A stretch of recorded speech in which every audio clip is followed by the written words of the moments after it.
Good evening, and welcome to this brand new venue, this fabulous theater, and this great crowd. I'm glad to see everyone here, even though with those lights on, I can't see anyone, but it's very nice to have everyone here. I'm Meryl Ainsman, Federation Chair. The past few years have seen some major changes at the Jewish Federation in governance, focus, programming, fundraising, and pretty much every part of what we do. The organization is even moving offices to a new location. We've transformed into a more dynamic organization, and we thought it was time for a new annual meeting that reflected that excitement. So, in the tradition of those inspiring presentations called TED Talks, tonight we are proud to produce Fed Talks, Ideas to Power an Inspired Community. I'd like to thank the Lillian and Dr. Henry Goldstein Annual Meeting Endowment Fund for the Federation's Jewish Community Foundation, which provides support for tonight's program. And I'd like to note that tonight's annual meeting is being live streamed online and being viewed at the Jewish Association on Aging's Weinberg Terrace, so the seniors there can enjoy our program. Hi, folks. TED Talks. You've seen them on the internet.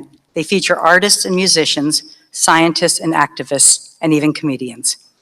What do these diverse presenters have in common? They all have insights to share from personal experience, professional expertise, or creative thinking. Tonight we bring you Fed Talks, a glimpse at our creative thinking. But before you hear our first Fed Talk, I want to take a few minutes, I promise only a few, to remind you how your support for the Jewish Federation has enabled us to implement creative thinking that helps the Jewish community in Pittsburgh and around the world. Our Pittsburgh Jewish community is known for many things. We're known for our warmth and our welcome, our generosity and resourcefulness, which makes us a leader in financial resource development. Our fruitful collaborations among local agencies, organizations, and institutions is also one of our hallmarks. Our creative approaches to identifying and seizing opportunities to strengthen our community help make this community the special place that it is. In 2017, the Jewish Federation undertook the Jewish Community Study, our first since 2002. The results of the study are in, along with a few surprises. Our community has grown from 42,000 to 49,000. We learned that many who want to be active community members have special physical, emotional, and financial needs. Many young adults are seeking to connect with Jewish life, but in ways that are new and different than before. Study data confirmed that we've been on the right track with many of the human services our agencies provide. But the data also told us that we have much more to do, many more to serve, that we need to think creatively about reaching out and including people in Jewish life and Jewish community. Many of you heard me say that the Jewish Federation takes care of people from babies to boobies. For our boobies, I'll highlight one amazing win this year, securing up to $17 million in state and federal government support to renovate Riverview Towers. That money will enable Riverview Towers to accommodate more low-income seniors in a welcoming Jewish environment. The Jewish Federation worked with Riverview, JAA, and their consultants to help make this dream a reality. In addition, the Federation Board recently voted to guarantee the construction financing, a step crucial to accessing government dollars. And if that weren't enough, the Jewish Federation helped to secure government funding to get rid of that ugly mound of dirt outside of Riverview. What used to be a really ugly dirt pile is now parking, landscaping, and a bus stop. The other end of the spectrum are, of course, our babies, and I love babies. The Jewish Federation works with 8 local Jewish early childhood centers, helping them strive for excellence in education for our youngest community members. We've provided assessments and guidance for these programs. We've engaged early childhood educators in networking and helped them attend seminars abroad and engage in professional development here at home. This year, we took the next step, helping our Jewish early childhood centers make young families aware of the truly remarkable standards in these centers and enabling them to choose a Jewish preschool that is right for their child and for their family. We engage professionals to work with these institutions to strengthen the center's skills in recruitment and customer service and to create marketing plans to achieve strategic growth and enrollment. There are, of course, many life stages between babies and boobies. For example, the young adult stage. In this context, too, we have powerful ideas for strengthening community. One idea is a program called One Table, a national initiative for Jewish men and women who haven't yet started their own families. One Table helps young individuals join together at Shabbat dinners that become the gateway to growing involvement in Jewish life and Jewish community. Since One Table came to Pittsburgh last summer, 628 young people have attended some 55 Shabbat dinners in our community. And keep in mind, there are only 52 weeks of the year, so this has been pretty good. Research has shown that One Table participants, with each dinner they attend, dramatically increase their feelings of connectedness to Jewish life and the likelihood that they will make Shabbat dinner a staple through all of their life stages. Honeymoon Israel is another innovative national program that engages Jewish adults in meaningful ways that can have a lifelong impact. Open to couples with at least one Jewish partner, the program takes couples on a trip to Israel and follows up with sessions that help participants explore ways to make Jewish values and traditions a part of each couple's life and the life of the couple's future family. Nationally, 79% of Honeymoon Israel participants indicated that their experience made them, quote, very likely to participate in Jewish traditions. Pittsburgh is only the 6th city in the U.S. to start this great program. Babies, boobies, and young adults, and we have something for everyone in between. This year, the Jewish Federation committed to funding and launching the Shinchanim program. The program has brought 2 Shinchanim here, and I met them earlier, they're somewhere here, 2 young Israelis who will give a year of service to our community. Through informal education and creative programs, by partnering with synagogues and day schools, our Shinchanim will offer new, exciting Israel engagement opportunities to the whole community. Our Jewish community study highlighted a growing number of community members who want to participate with us, but can't always find a way. This year, the Jewish Federation's Community Relations Council, the CRC, launched several initiatives to make our community more welcoming to everyone. CRC has also addressed key issues such as discrimination, anti-Semitism, and rights of the disabled. At the same time, CRC has worked to make us a key player in civic efforts in the Pittsburgh region. These endeavors and the partnerships we create beyond the Jewish community help strengthen us all. It's a win-win. The Jewish Federation has evolved, will continue to evolve. I'm committed, we're all committed, to making the Jewish Federation a center for innovation, helping more people in more ways than ever before. To borrow a phrase, this is not your grandfather's or your grandmother's Jewish Federation. Can't end without acknowledging and thanking the incredible staff and management at the Federation. Over the past year as board chair, 234 McKee has become my second home. I've interacted with many people from many departments. It's truly hard to imagine a more dedicated and thoughtful group of people whose mission it is to create a better world for the Jewish people every single day. It's been truly my honor to work with you and to be inspired by you. And be assured, with Jeff at the helm, our Federation is one of the most highly regarded as our CEO and as is the rest of our staff. Now, I'm honored to introduce our first TED Talk speaker. He's had an amazing career. As Chancellor of the Board of Regents from 2007 to 2011, he earned a reputation as an innovative leader in Ohio's system of public colleges and universities. He was also Corporate Vice President of Education and STEM Learning at Battelle, a $6.5 billion research and development organization. He served as an Ohio State Senator and represented Ohio's 19th Congressional District in the U.S. Congress. Now he's CEO of Hillel International, where he's leading a high-energy national effort to transform Hillel on college campuses, make them relevant to today's tech-savvy, connected generation of college students. Here to talk about his amazing work is Eric Fingerhut.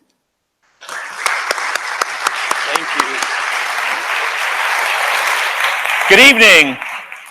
Wonderful to be here in Pittsburgh. Thank you so much for inviting me. So I want you to know I actually kind of got a kick out of the fact that the Federation invited me to speak about organizational transformation and gave me 10 minutes to do that. But the reason I got a kick out of it was actually this is one of my favorite quotes of all time. That, of course, is President Woodrow Wilson, who famously said that if you want him to speak for 10 minutes, you need to give him at least a week of preparation. But if you want him to speak 15 minutes, then he only needs 3 days. If he wants to speak a half hour, only 2 days. And if you're going to give him an hour to speak, he's ready to speak right now, right? So what's President Wilson's insight? His insight is, by the way, the Federation gave me more than a week to prepare for 10 minutes. But the President's insight is obviously that if you really want to get to the nub of the matter, if you want to focus in on what really matters, it takes time and thought and strategic planning to do that work. Now, we don't have to just rely on President Wilson. We can go to our own Jewish tradition for an example. This is the famous Misha Berach prayer. This is the prayer that we say for the sick, usually when the Torah is open in the synagogue. And like many prayers of our liturgy, it contains pretty much everything in the kitchen sink you can imagine, right? We're calling on the matriarchs and the patriarchs for their support. We're asking for healing of our body and of our soul and of our mind and for strength and for all the things that you can imagine. But you really don't need to have all of that if you want to get the message across. And in fact, the greatest Jewish leader of all time, Moshe Rabbeinu, Moses himself, when he wanted to pray to God for healing of his sister Miriam, what did he pray? He prayed, El na Rafana El. 5 words, and he got the message across. Now, organizations are like that, right? We love our organizations. We believe that we can do so much good, and so we want to take on every possible challenge that exists to try to save our communities and lift up all the things that we care deeply about. But the truth is, and we know this deep down, that if we try to do everything, we really don't do anything as well as we'd like to do it. And I want to be very honest and say that Hillel is no exception to that. So this is Hillel's vision statement. It was created by the wonderful people who preceded me in this job, and it inspires me to this day to inspire every Jewish student to make an enduring commitment to Jewish life, Jewish learning, and Israel. Jewish life, Jewish learning, Israel. These are the things that inspire me in my life. So of course I was drawn to be part of an organization that cares about all those things and is going to lead in all those areas. But like any organization, we realized when we said, how do we be relevant? How do we focus on this generation? That to try to be everything is not going to be successful. So we asked ourselves, what in this statement really is, for today, the essence? And our answer might surprise you. It was these 2 words, every and enduring. Every means every. This is the most diverse generation in the history of the Jewish people. We're diverse ethnically, religiously, ideologically, socioeconomically, in every possible way that you can imagine.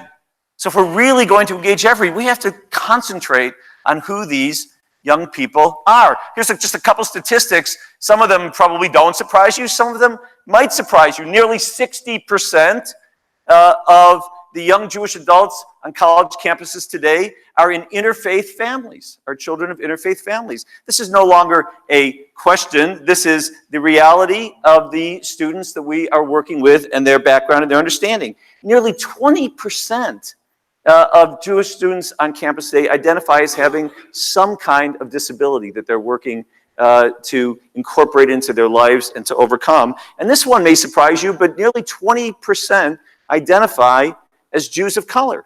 Now that may be African American, that may be Hispanic, or it may be Mizrahi Jews, from the East. But whatever the identification, they identify with the Jews of color. So how do we address that? Well, the key way to do that is to make sure that it's our student leaders who know who their fellow students are that are making the decisions. This is a great example from a fantastic Hillel right here in the state of Pennsylvania from Penn State. Penn State Hillel has actually given their student leaders not just the responsibility, but they gave them the money to decide what programming they were going to create for their fellow students on campus, and they divided into micro grants and micro programs so that they could reach as many as possible through JewPAC, Programming Allocation Committee. Every really means every. If we stay focused, we can get it right. Another way every means every is we have to be where Jewish students are. And there was a time when most Jewish students were collected on just a few campuses, and it was easy to get your arms around them. Today, Jewish students are everywhere. So of course we knew campuses that have thousands of students, like here in Pittsburgh and Carnegie Mellon and at Penn State. Of course we knew we needed a Hillel there. And then we knew we needed Hillels where there maybe are 1,000 Jewish students, and so Temple and University of Pennsylvania. And I think probably the community came to grips with the need to have Hillels at places that had maybe 500 Jewish students. So you had Muhlenberg and Drexel and Dickinson and Franklin and Marshall. But today we know that we need to have Hillels where our Jewish students are, and they are reaching out to colleges and universities that we never expected before that we'd be attending. This is the list of Hillels just in the state of Pennsylvania. Just in the state of Pennsylvania. And this is just a subset of the over 600 plus Hillels that we are now serving in order to make sure that we're reaching Jewish students everywhere. And we count, because what matters to you, you count. And if you count it, you get it. If you measure it, you get it. Last year, we reached over 101,000 students. And the most important part of that statistic to me is that we're growing. We measure whether we're growing. 72% of our Hillels. We're doing better this year than the year before. Year-over-year improvement. That's how we make sure we stay focused on every. So I just want you to pause and say that every is a very Jewish concept. It's not just an organizational imperative for us. You know the famous Jewish joke, if you see somebody that you don't remember where you met, this probably happened to me out in the lobby when I was greeting people I hadn't met in a long time. What do you say? You say, we met at Sinai, right?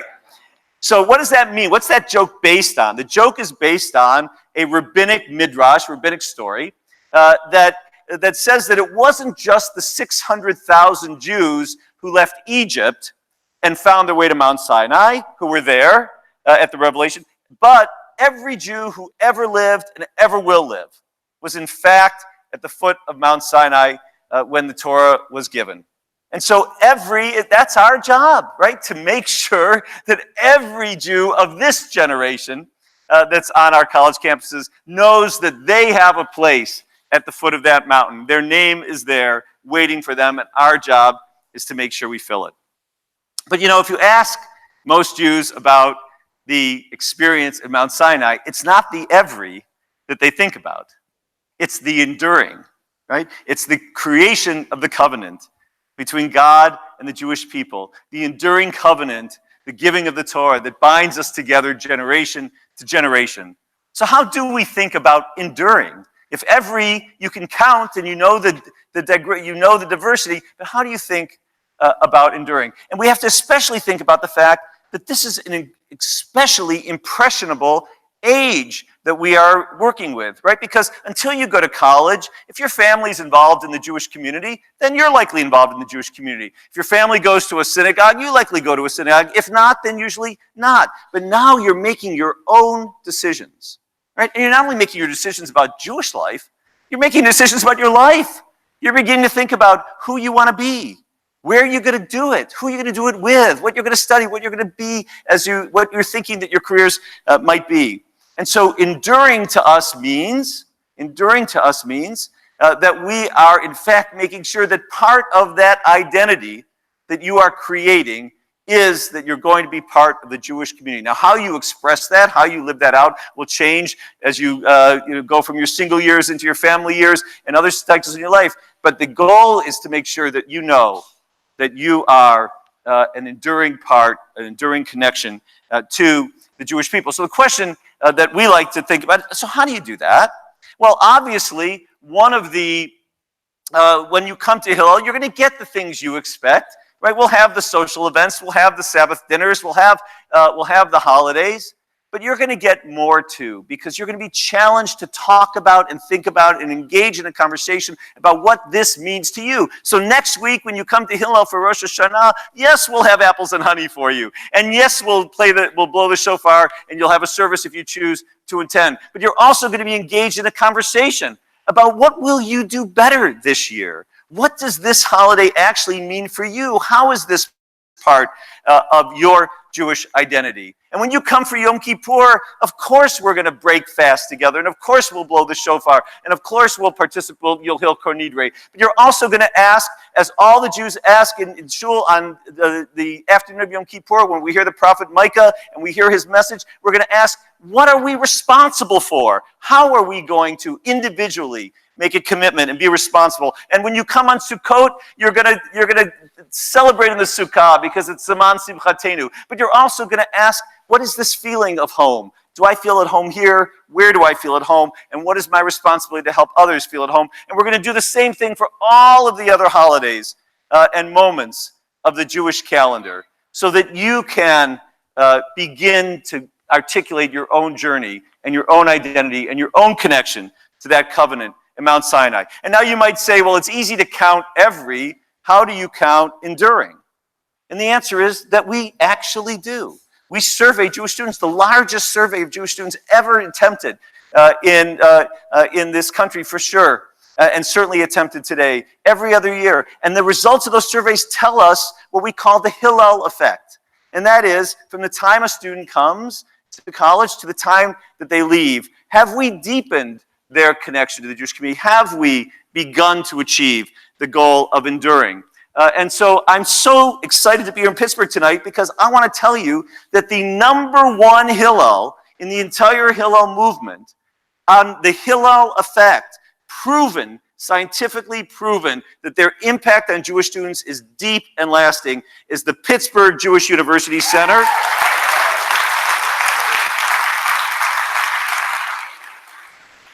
And they are truly teaching us what it means to have an enduring impact. So I'm the president of Hillel. It's in my contract. I have to quote Hillel the Elder in every speech I give. And the good news is that's pretty easy. He was pretty prolific. He's the most widely quoted sage of the Talmud. So if you can't find something that Hillel said that's relevant to a talk you're giving, then shame on you. But in this case, the truth is probably the most famous story of Hillel the Elder is precisely about this question of organizational transformation through focus and clear goals and clear commitment. You know the on one foot story? You know the story, right? So let's just remind ourselves. Hillel, of course, had a great counterpart in the Sanhedrin, in the Jewish circles of the time, Shammai. Hillel and Shammai were like Lincoln and Douglas, or Ruth Bader Ginsburg and Clarence Thomas, or something like that. You know, opposite sides, but they were both part of the leadership, of the elected, the accepted leadership. And so the story goes that a Gentile came to Shammai first and said to him, I will convert to Judaism if you will teach me the Torah while I stand on one foot, right? And what did Shammai do? Shammai thought he was being insulted. He thought he was being ridiculed. So he took a stick and he beat him and he sent him away. The same person comes to Hillel and says, I will convert to Judaism if you will teach me the entire Torah while I stand on one foot. And what does Hillel say? Hillel says to him, what is hateful to you, do not do to your neighbor. That is the whole Torah. The rest is commentary. Go and study it. So I just have to say that as the CEO of an organization that's named after this great sage of the Jewish people who had the unbelievable chutzpah to summarize the entire Torah and our entire Jewish tradition in 10 words or less, surely our organization can do the same and know how to stay focused on that which is most important in order to achieve the transcendent results for the Jewish people that we seek. And I want to say this to you, my friends, at the Pittsburgh Federation, as you begin this important year, the leaders of this Pittsburgh Jewish community, this great Jewish community.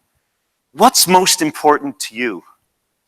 What is it that you want to be known for? What is it that we want to achieve no matter what else that we achieve?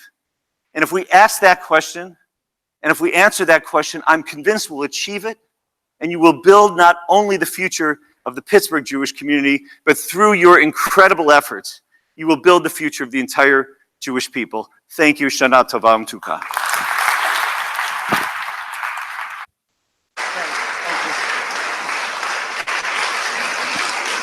Thank you so much, Eric, for your energy, your passion, your inspiration, and your leadership.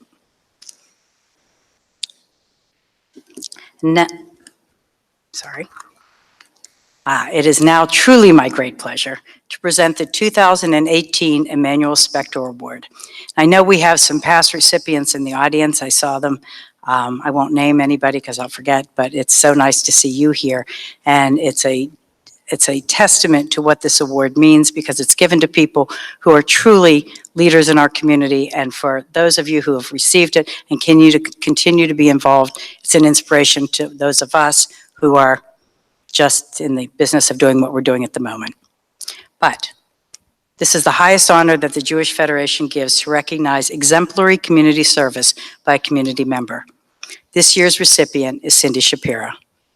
Even the short list of Cindy's work on behalf of the community will amaze you. The Jewish Federation, she's held so many chairs that she could practically field her own dining room set. She chaired the annual campaign, the Jewish Community Foundation, and the Federation Board of Directors. She is current chair of the nominating committee. Along with her husband, David, Jewish continuity has been one of Cindy's passions. She combined passion and expertise as one of the founders of the Jewish Federation Foundation Centennial Fund for a Jewish Future. The Centennial Fund generates resources to build and sustain Jewish Pittsburgh with the priority of funding exciting Jewish learning. The fund now reflects $24.3 million in total commitments. Personally, Cindy has helped sustain the future of Jewish Pittsburgh by creating a Lion of Judah endowment. Through the Jewish Community Foundation, the endowment sustains in perpetuity an annual commitment in the community campaign. And again, I know we have many, many lions out there in the audience. As president of the David S. and Karen A. Shapiro Foundation, Cindy was a students to Israel on resume building internships. Under her leadership, the Shapiro Foundation has become a hub of entrepreneurial philanthropy, launching important projects such as Pittsburgh Jesse, which supports a unique model of early childhood education, and the Comprehensive Excellence Initiative at Hillel International, which you just heard about. That initiative is helping Hillel provide even better service to college Jewish students. Cindy's passion for education has enriched the Jewish community and extended beyond it. She is also the chair, in her free time, of the Pennsylvania State System of Higher Education. For 4 years, Cindy served as the executive director of the National Council of Jewish Women Pittsburgh section, where she administered a multi-million-dollar budget to improve the lives of women, children, and families. Cindy is currently working for the Jewish people on the national and international level as well, by serving as the vice chair of the Jewish Federations of North America. Her work there will have a lasting impact nationally and internationally. She is helping to facilitate by chairing and really being a very integral part of a strategic review that will determine future JFNA priorities and how local federations and JFNA will work together in a rapidly changing world. She is also on the board and executive committee of the Jewish Agency for Israel, where she chairs the strategy, planning, and content committee. She's also on the board of the New York-based Jewish Funders Network, which leverages the power of individual and collective giving to strengthen the world.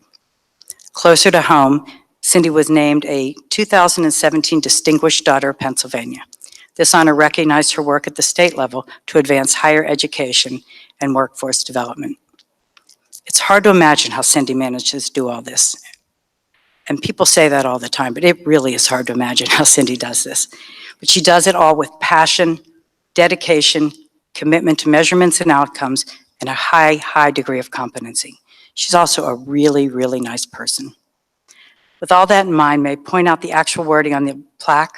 The award is given to recognize, quote, a lifetime of commitment in advancing the highest ideals of the Jewish people.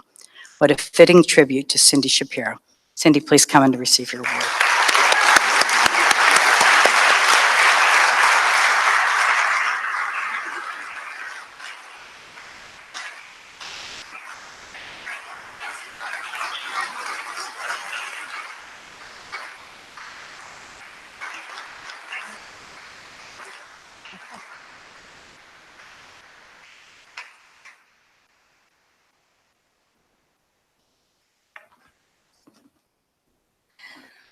Wow, thank you so much. I have to say, first of all, I have never been so embarrassed to see that. But Meryl, thank you so much. Thank you, Jeff, also. I want to first congratulate Nancy Zients because she's being honored tonight, and this is actually the second time we've been honored together. And Nancy, you caused me to be in very, very distinguished company. Now, I know that everyone who has ever received this recognition from Federation says it's a great honor, and they all mean it, but I have to tell you, I really, really mean it. Because I came from a family that was proud to be Jewish, but didn't really participate either religiously or in the community. I was somewhat awakened during my college years, but it is truly my association with two amazing Pittsburgh Jewish families, the Buses family, and I think Sylvie and Sydney are actually here tonight with Jimmy and Maureen, so you're unbelievable. Have to give them a shout out. And of course, the Shapira family. That's what really connected me to our people and to our community and to the Pittsburgh Federation. And for that, I am truly grateful. Working with so many incredible lay and professional leaders at Federation these past years has been only a privilege. Federation truly is the glue of our Pittsburgh community. Federation is a key source of financial capital to sustain the needed and excellent work of our agencies. It is also, of course, a key source of funding for initiatives aimed at engaging families and building Jewish identity. Meryl talked about some current ones that are really exciting that we're working on now here in Pittsburgh. It's key to ensuring our elderly and our most vulnerable are cared for, and to ensure that we can maintain strong connection to Israel. And here's what's really important. Federation supplies not only dollars, but intellectual capital as well, and we see it all over the place. Although times have changed, as Meryl also has talked about, and we're in the midst of rethinking what should be our impact and how we can achieve it, the essential drive to be a community rooted in and educated about our fundamental Jewish values and beliefs remains constant. This will never change. So we all have to keep working at this and remain committed to strengthening our Jewish and into the future. As we know from Pirkei Avot, you are not obligated to complete the work, but neither are you free to desist from it. And I will relish every moment I have to continue my work in my own small way. And I truly thank Federation for giving me the opportunity. Thank you.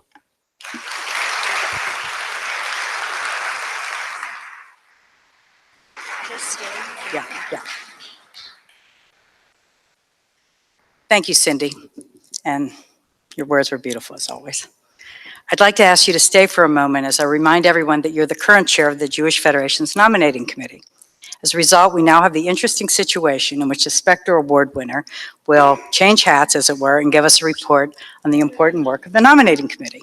Cindy, please give us your report. Thank you very much. This is so convenient. I don't have to come up again. Okay. First of all, let me thank the nominating committee members for their service. The following individuals are being placed in nomination for a 2-year term as a member of the board of directors, and they are Josh Farber, Marcia Marcus, Melissa Rakoff, Bob Silverman, and Marcy Solomon. So thank you very much. And I think I actually technically have to take a vote here. So those in favor of the list of board members as presented, please say aye. Aye. Those opposed, say no. Wonderful. The ayes have it, and the list is elected. Great. Congratulations to your election, on your election to the board of directors of the Jewish Federation of Greater Pittsburgh. I know you will get a lot of fulfillment for it, and this slate is really fantastic. New people, and we're just really excited about it. So the nominating committee also met to nominate the slate of officers, and I would now like to place the following individuals in nomination for election to a 1-year term as officers of the Jewish Federation of Greater Pittsburgh. So please stand if you're here. Charles Porter, Vice Chair. David Suffren, Vice Chair. Scott Tobe, Vice Chair. Jan Levinson, Treasurer. Susan Berman Kress, Assistant Treasurer. Chuck Perlow, Secretary.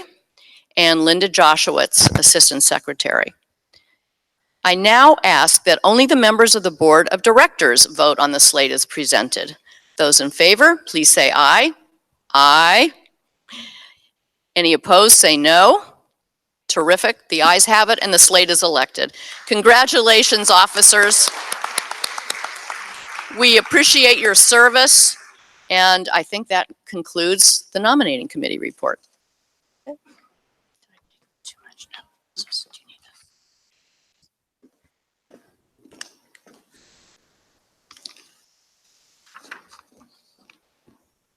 Okay, I'm not Jeff Finkelstein. Jeff Finkelstein, please join us.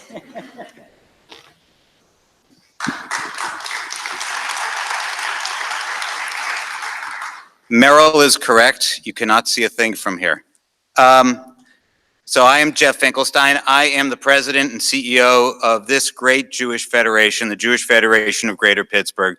I want to start by saying Mazel Tov to Cindy Shapira, who I think is out there somewhere on this well-deserved honor. I want to add something to everything that's been said about Cindy already. She is one of the most involved Jewish leaders from Pittsburgh on the national and international stage. Her roles with the National Federation System and the Jewish Agency for Israel give all of us here in Pittsburgh representation at the tables for some of the most important decisions in the Jewish world. Thank you, Cindy, for taking on this mantle. I also want to thank and recognize our chair of the board, Merrill Ainsman, she does spend a lot of time at 234 McKee Place and is just all in poker terms. She's all in all the time. And we would not have the successes that we have this year without her amazing leadership.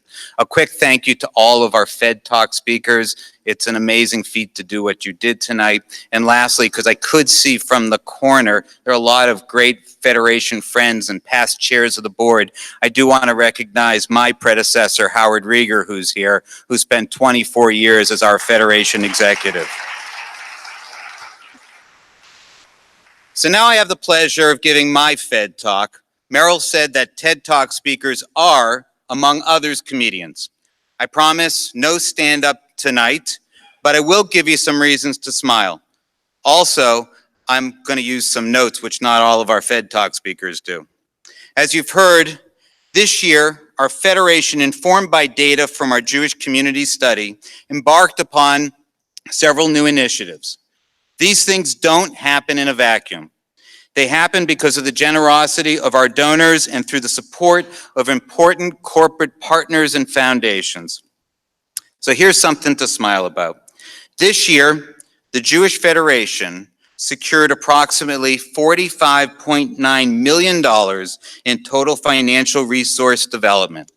This encompasses our 2018 community campaign, which as of today has raised $13.4 million with a little more to go to completion, as well as $23 million in new dollars added to our Jewish Community Foundation, bringing that foundation today with assets under management of more than $260 million. Our partners, you can applaud that. Our partners at the Jewish Healthcare Foundation renewed the $900,000 block grant for Health and Human Services. This generous annual grant is a critical part of funding important core services that support the neediest among us, and we are deeply appreciative of the Healthcare Foundation's ongoing support. I invite you to smile again as I note that we raised a record $5.9 million through Pennsylvania tax credit programs, often referred to as EITC, Educational Improvement Tax Credits. These programs provided 742 need-based scholarships to students in our 3 Jewish day schools and in all our Jewish preschools.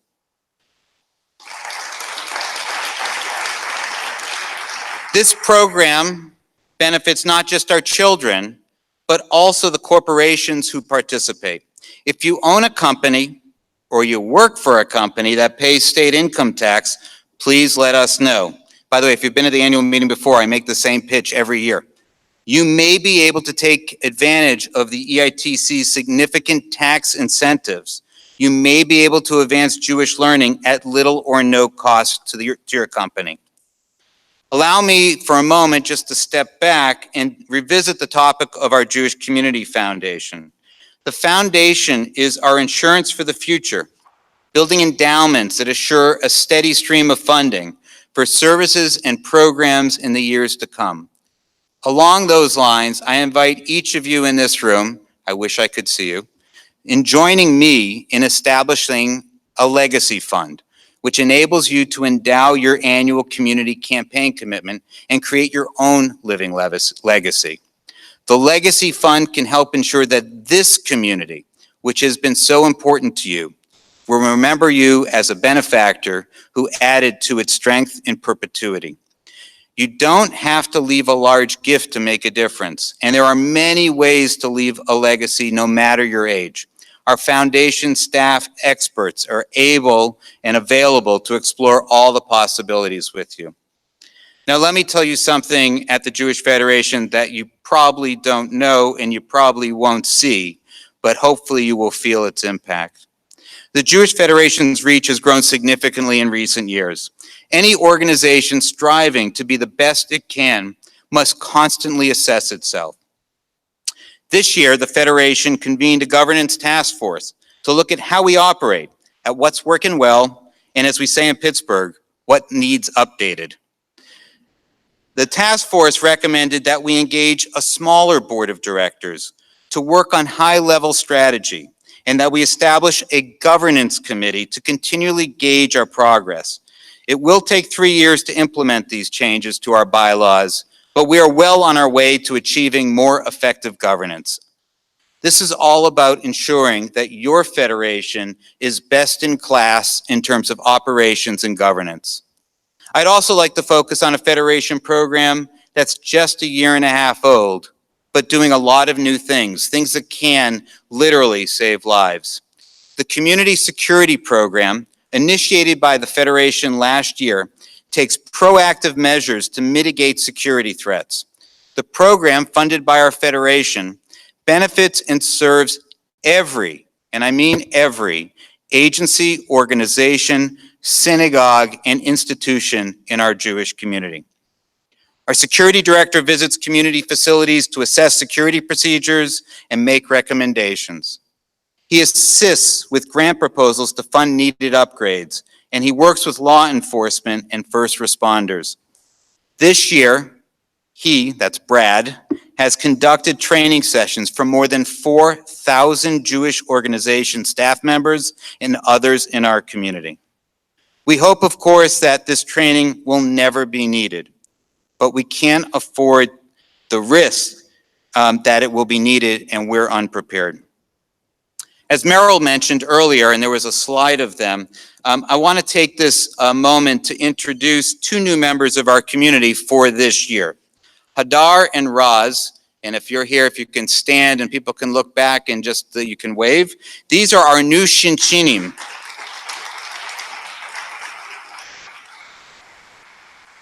Spending a year serving youth in our community, bringing Israel into their lives.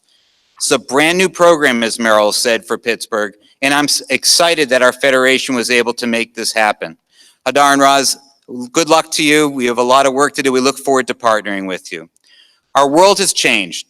The Federation must change with the times, taking on new challenges as we face them, seizing new opportunities as they arise. You can hear from my comments about changing governance, instituting a community-wide security program, launching our Legacy Funds initiative to endow more of our campaign, bringing Shinshinim to town, and things about which I didn't go into detail. The sale of our Federation building and our upcoming move, the launch of Honeymoon Israel and One Table that Merrill spoke about, the LGBTQ sensitivity training we conducted for our staff, the sold-out mission to Australia next year. We are a federation making changes to address the community of today and tomorrow. If you aren't changing for the future, you are falling behind. All these things, everything we do, is possible only because of your support, your involvement, your commitment to making our community the very best it can be. We thank you. As I close my comments, I have to admit my head's starting to think about the fact that it's Labor Day weekend. So for the staff here, by the way, you can take Monday off. While for many it does mark the end of summer, the holiday is intended to celebrate those who work in this great country. It actually gives me the chance right now to acknowledge those who work 24/6, not 24/7, for our Jewish community at our Federation. I'd like to ask all of our Federation staff to stand and be recognized.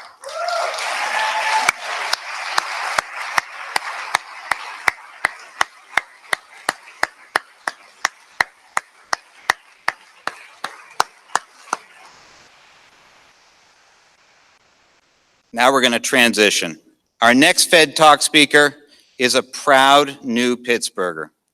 After rabbinical training in New York City, our next speaker served temples in Virginia and Chicago, where he built young adult and professional engagement. His legacy at those institutions included the relaunch of interfaith programs and the reimagining of Jewish experiences. Now, as rabbi of Temple Ohav Shalom in Allison Park, he's finding new ways to invite participation in social justice and reach out to people in the community and beyond. Please welcome Rabbi Jeremy Weisblatt.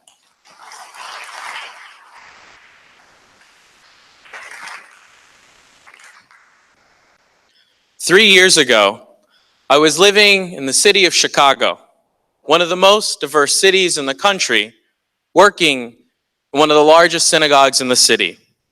One day I arrived at the shul, went about my normal morning routine, opened up my daily schedule, saw some meetings, and then I saw a name.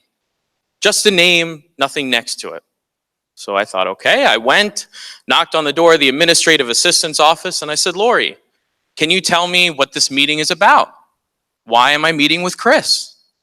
Rabbi, I have no idea. He called me and said he needed to meet with you. Okay, not much to go on, so I go back to my office, go through the day. Finally, in the afternoon, the time for meeting with Chris comes about. There's a knock on my door. I welcome him in, and he sits down, and I sit down. I say, Chris, it's good to see you. Seen you at one or two of the 20s and 30s Shabbatot. What can I do for you today? Rabbi, I wanted to talk to you about two things. Okay? I want to talk about belonging. I want to convert, but I know I don't look like everyone in the room. And I want to believe in God, but I was raised on the idea of God as a punitive God, as God as a wrathful and vengeful being. What do I do? I said, Chris, I want you to know two things.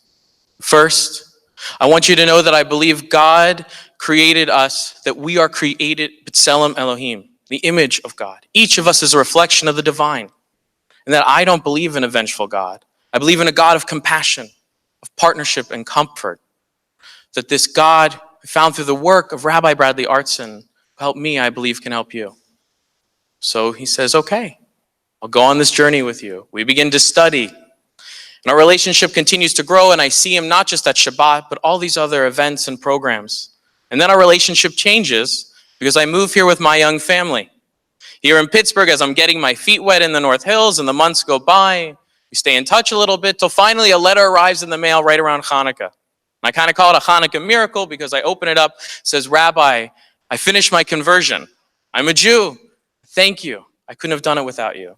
I send him a letter back. He sends me a letter. I send him a letter. It goes back and forth. Till finally 6 weeks ago, I get an email from Chris.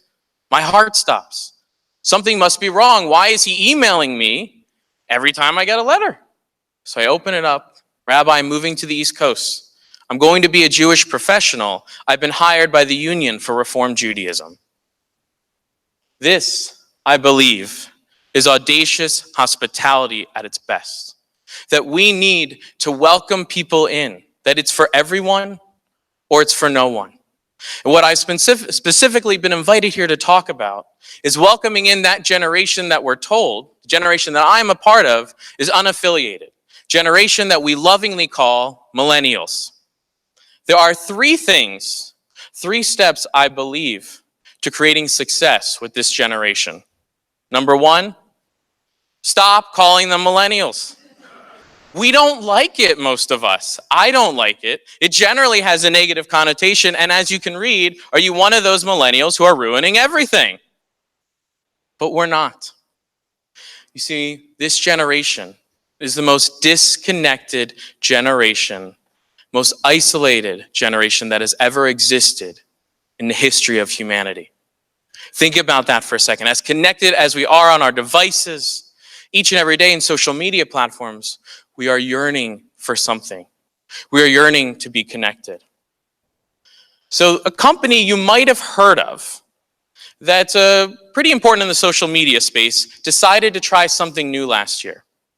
Facebook invested millions and millions of dollars in this brand new idea. I swear you've never heard of it before. It's called community. And I kid you not.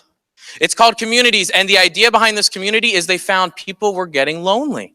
They were lonely online, this generation. And in order to connect them and to make their lives better, they invested millions of dollars to get together in real life with similar interests and backgrounds, or they want to be a part of that community.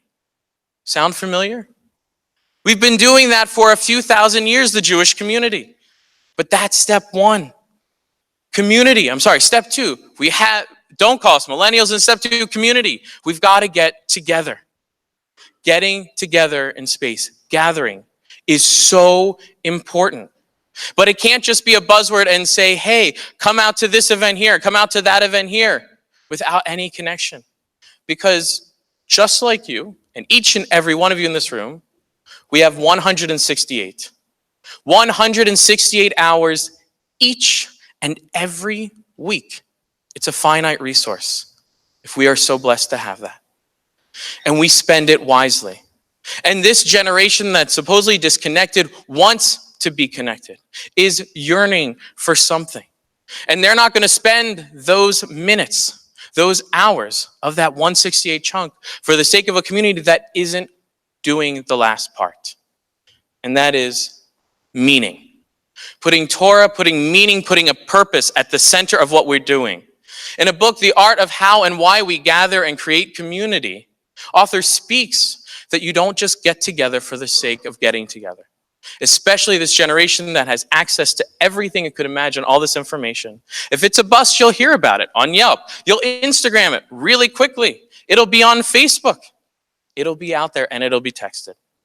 But if it does something special and connects you, it's going to grow, and I know this from experience. In Philadelphia, in the suburbs of Abington and Jenkintown, where there were no young adult groups, we got 40 people and sold out a bar, and then connected from program to program and brought about relationships, and relationships blossomed, and they became a part of community. We did it in Chicago, where only 20 people were showing up at a Friday night service. By the time I left, over 100 people were coming and creating relationships. And we did it more than just Shabbat. We went out to where they were.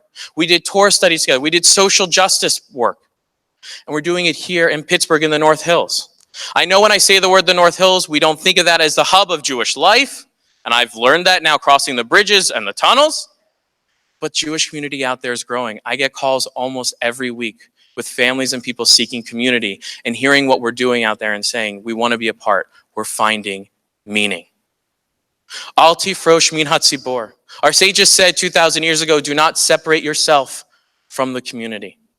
And federation, that nexus point, that central point that gathers us together, can be that place to connect us for what we are doing. Because if we don't do this now, if we don't begin these connections and bring that meaning, when will we do it? When will we see that success? They're out there. They want to be a part. It's up to us to continue to create communities that people not only just want to check out, but want to cling to and be a part of. Thank you. Shana Tova.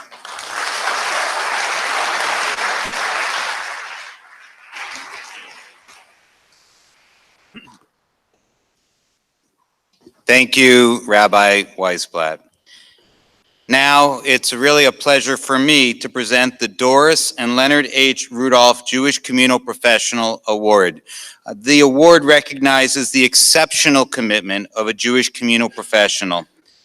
The awardee is selected as the result of the recipient's role in improving the quality of community services. For her contributions to the improvement of healthcare in and beyond Jewish Pittsburgh, who could be more deserving of this recognition than Nancy Zients?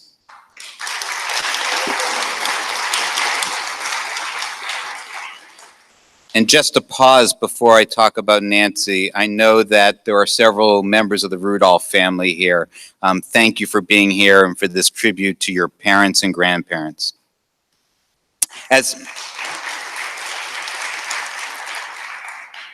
As Chief Operating Officer and Chief Program Officer of the Jewish Healthcare Foundation, Nancy oversees the Healthcare Foundation's grant agenda, which benefits public health throughout the city.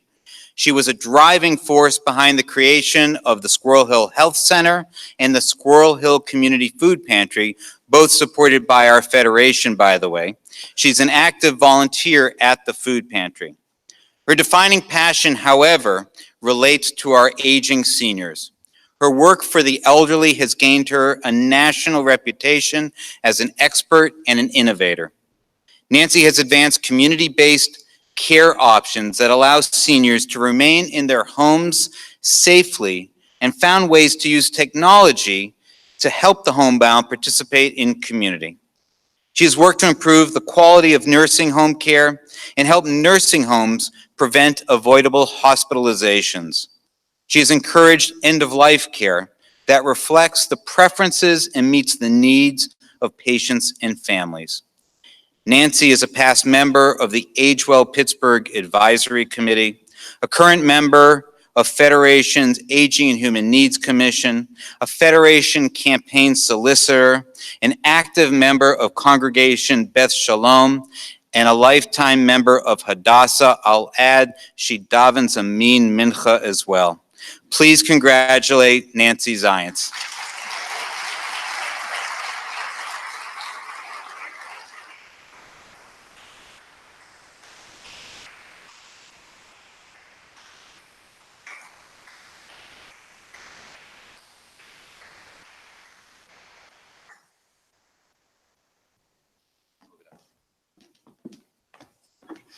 Thanks, Jeff. I'm only a little disappointed when you asked how I wanted to be introduced. I did say a limerick. I congratulate as well Cindy Shapiro. It is always a certain sense of pride for me to share a podium with her on the same evening as we have been honored before, and that's really lovely for me to aspire to some of the work that you have done. And I'm truly honored to be the recipient of the 2018 Doris and Leonard H. Rudolph Jewish Communal Professional Award. While I did not have the privilege of knowing Doris or Leonard Rudolph, I have had the opportunity to work closely with both Billy and Jimmy throughout my years as a professional and a volunteer in the Jewish community. I've always appreciated their support and respect, as I do Jeff's and Meryl's as staff and lay leadership. In fact, that's a little bit about what I want to talk about. As a fellow Canadian and a songwriter, Joni Mitchell put it famously, I've looked at life from both sides now. Both sides of the US border. I've been working in the workforce for 40 years, and for only 10 of those years was I not employed as a Jewish communal professional. In my early years at the Canadian Jewish Congress in Montreal, I worked first for the Yiddish department and then for the Holocaust department. The people I met as colleagues and as lay leaders were the embodiment of community, and it was a privilege to work on behalf of the community that I was born into and that I loved. Both sides, as a volunteer and as a professional. I have been a volunteer in the Jewish community for probably close to 50 years, if you count those days of being a donation runner for the Combined Jewish Appeal in Montreal. And for those of you who are unfamiliar with the early days before computers, we would spend our Super Sundays calling potential donors. When someone said that they would donate, they paired a driver with a runner, and we would literally go and pick up the money or the check real time. I don't know why we gave up that system. My roles have evolved somewhat since then, and I know many of you in this room through my work in Jewish education, my synagogue Beth Shalom or Hadassah. Perhaps it is only those of us who are Jewish communal professionals who hear that a meeting is at 7:30 and have to ask AM or PM. Both sides now. When I first moved to Pittsburgh, I decided to venture outside the Jewish community and worked in healthcare administration while still volunteering in the Jewish community. A decade later, that work led to an invitation for a meeting in the basement of Polt Tzedek Synagogue for a brainstorming session with a new young Jewish organization that was trying to figure out what Jewish healthcare was. And 24 years later, I can tell you that as a staff member of the Jewish Healthcare Foundation, we're still trying to figure it out and we're having a great time in the process. I've looked at life from both sides now. At the foundation under Karen Feinstein's vision and leadership, and with the strong support of a committed board of trustees and fellow staff, we have always been challenged to strive for excellence and to uphold our values of integrity, transparency, quality, compassion, creativity, and to maintain a focus on consumers, families, people. And no, not just in the Jewish community, but always within Jewish values and knowing that what we do reflects on the Jewish community within the greater community. When I was interviewed for my job by David Shapira, then the chair of the Jewish Healthcare Foundation, he asked me if I thought the foundation should restrict its work and giving to the Jewish community. I told him how proud I was to approach JHF on behalf of Hadassah for a grant and to know that a Jewish foundation existed to provide that support, but that I was equally proud to come to JHF as a representative of the Wilkinsburg Interorganizational Network and find a receptive ear for the causes of healthcare access and poverty in that African-American neighborhood. As a Jewish communal professional at JHF, as Jeff mentioned, I've participated in many projects of which I'm proud. Squirrel Hill Food Pantry, Squirrel Hill Health Center, the Closure Initiative, Working Hearts, Senior Connections, all of these and so many more touch the lives of Jews and non-Jews alike. Each of these, I hope and know, has made a difference in the lives of community members. When I sit at tables at the United Way or the state or various universities, I know I am there to promote and represent not just good ideas, but also to represent Jewish values and ideals. And I am honored that I get to do that. And for those of you who have sat at meeting tables with me, you may know that I have opinions, and I often, very often, most often, express those ideas passionately. As a Jewish communal professional, I am motivated by some core principles which you may have heard me espouse before. Tikkun olam, repairing the world, a belief that helping those who are less fortunate is not optional, the ideal of doing the right thing because it is the right thing to do, whether it is popular or easy or not, and the desire to serve as a role model for our daughters on what a full and selfless life should look like. I've looked at life from both sides now, from up and down, and still somehow, what I get to do on a daily basis is a privilege that provides immense personal satisfaction and is highly rewarding. That I get to call myself a Jewish communal professional while I do it is a bonus. I get to do so with continued support and encouragement from incredibly talented and committed colleagues, leaders like Karen Feinstein, our board members, and my family, especially Leon and our girls. All of my work is done in collaborations that have enabled me to be creative and feel useful as a part of community. That's a jackpot. Thank you.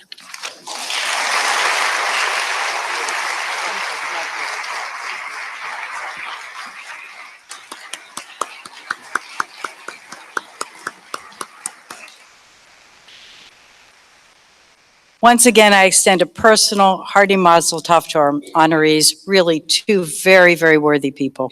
Both Cindy and Nancy are strong women, strong leaders, and good friends. And as Nancy said, well opinionated. Our community is truly, truly lucky to have both of them. So I'm finally thrilled to introduce our last Fed Talk speaker, a community rabbi, educator, and author. And I also found out tonight, mother of one of our staff members at Terret Cope, which is nice to have a family member be here. Our next guest makes her home in Baltimore, a city that has cause to thank her for the work she has done through the Baltimore Orchard Project to strengthen food access. As an environmentalist, she chaired the Interfaith Partners for the Chesapeake and served as a sustainability consultant for the Central Maryland Ecumenical Council. She is the founder and past director of the Baltimore Jewish Environmental Network. She is working on a state constitutional amendment to protect people's rights to a healthful environment. A teacher and an author, her current focus is sacred hospitality. She's here tonight to share insights on that topic. Please welcome Rabbi Nina Beth Carden.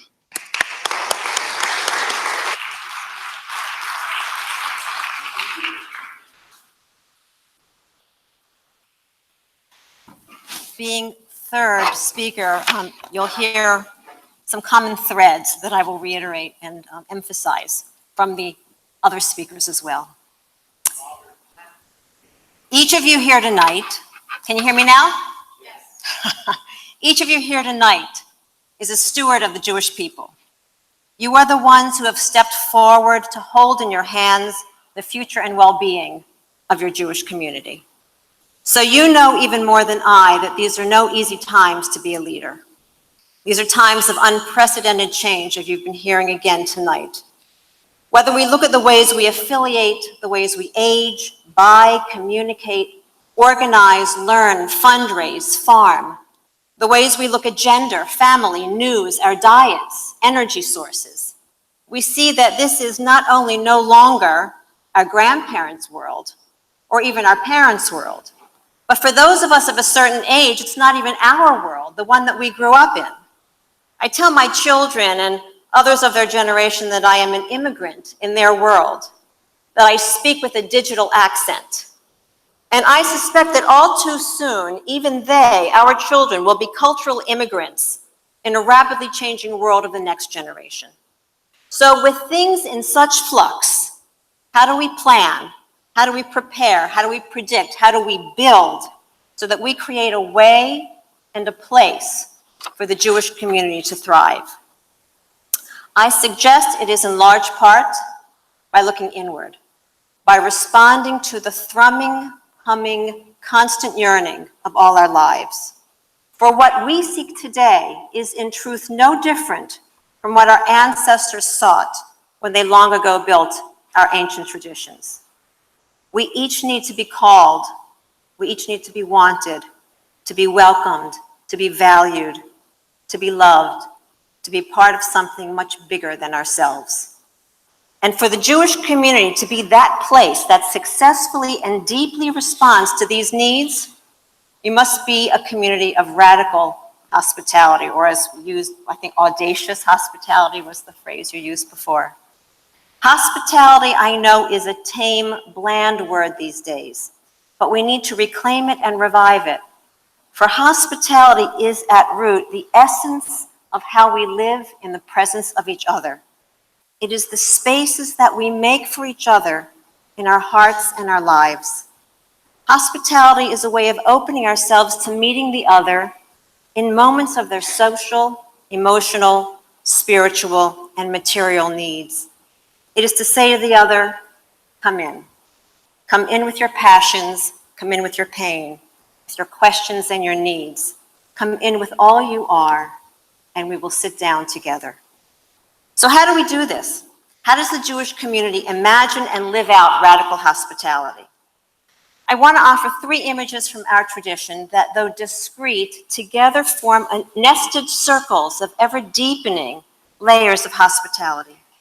3 images that we can hold before us in our board meetings, in our committee discussions, in our program explorations, images against which we can measure our success. They are the tent of Abraham, the tribes of Sinai, and a page of Talmud. The first image, tent of Abraham. The rabbis of old explained that Abraham's tent was open on all sides so that anyone coming from any direction could easily find their way in. There were no barriers, no need to knock. The tent's transparency offered a sense of welcome, of safety, of trust. Even more, Abraham and Sarah didn't just wait for others to come by. They kept a lookout for them, reaching out to and inviting in anyone who seemed to need a rest, a drink, a place of comfort and company in a somewhat inhospitable world. So we all need to be Abraham and Sarah, welcoming passers-by into our great open tent. And we know that, for at times we all need an Abraham and Sarah to welcome us in to their tent. The second image is that of the 12 tribes traveling through Sinai. Even during the Exodus, on our way to the Promised Land, we were not one indistinguishable mass. Much like today, we were organized into discrete tribes, each with our own names and talents and strengths, yet we were always united by one common center. In Sinai, that center was the Mishkan, the tabernacle. Today in America, I would argue that that center of each Jewish community is the Federation, the place around which the various tribes cluster. The tribes of Moshe House and One Table, as we heard, the tribes of PJ Library and Jewish Food and Farming, the tribes of synagogues and senior centers and alternative learning groups. And here's the difference between tents and tribes. While in Abraham's tent, one visits. In a tribe, one belongs. And that's the transition we want to encourage. And the third image is that of a page of Talmud.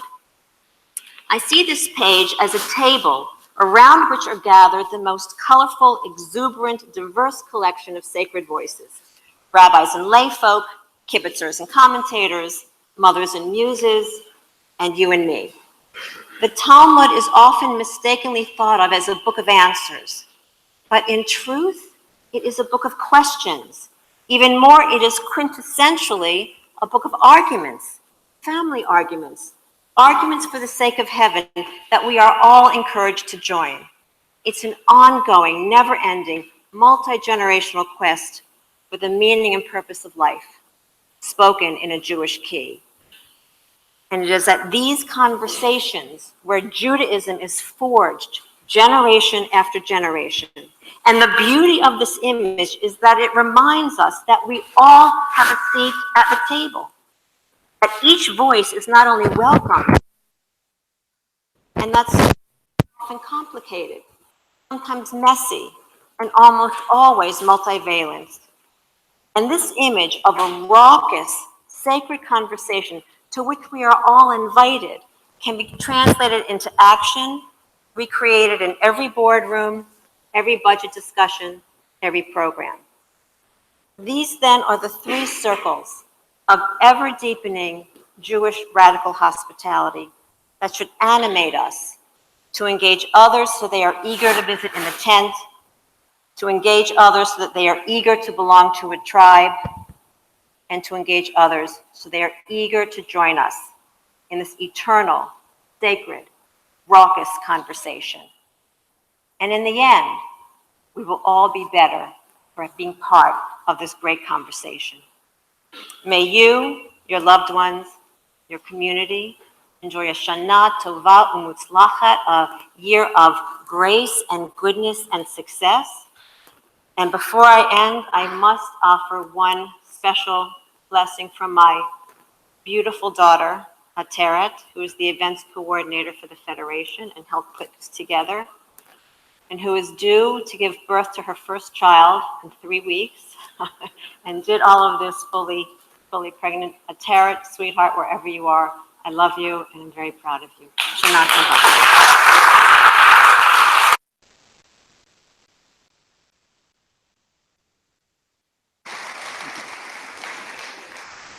I second that. Ateret was told she could not give birth before tonight. That was not okay. So thank you for joining us for our experiment this evening. I really hope you enjoyed it. It is absolutely very different, a different location, different theme, different format. I personally found it very interesting, and I hope everybody else did as well. As the Jewish Federation moves forward into a new era, going forward with more innovation, more focus on measurement, and more collaboration, I hope you've gained insight tonight into what we're doing to make Jewish Pittsburgh amazing today and tomorrow. Eric Fingerhut reminded us that rededication to our core mission and reinvention around measurement can transform a 100-year Jewish organization. Rabbi Jeremy Weisblatt, and welcome to town, explained how inclusion starts with a focus on the needs of people who want to be included. And Rabbi Nina Beth Carden gave us insight into how and why Jewish organizations should and can be welcoming. All very similar themes. You heard from Jeff and me about how the Jewish Federation brings people together because together we can help more people and do more. We can act on data from the Jewish Community Study. We can convene the people necessary to secure the money for low-income senior housing. We can help Jewish early childhood centers recruit more Jewish families and foster a lifelong Shabbat practice for young adults. We can raise more dollars and leverage more funding than ever to help Jewish Pittsburgh and Jewish communities around the world be better than ever. I'm inspired. I hope you're inspired. And I hope you take that inspiration back to your organizations, your professions, your volunteer work, and your home to continue making Jewish Pittsburgh a vibrant, thriving community. The meeting is now adjourned. For the most important part of the evening, there will be snacks outside, good dessert treats.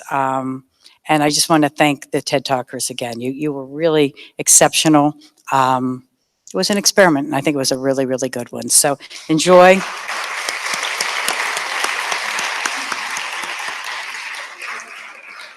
And see you all at our new location at 2000 Technology Drive, hopefully at the beginning of next year.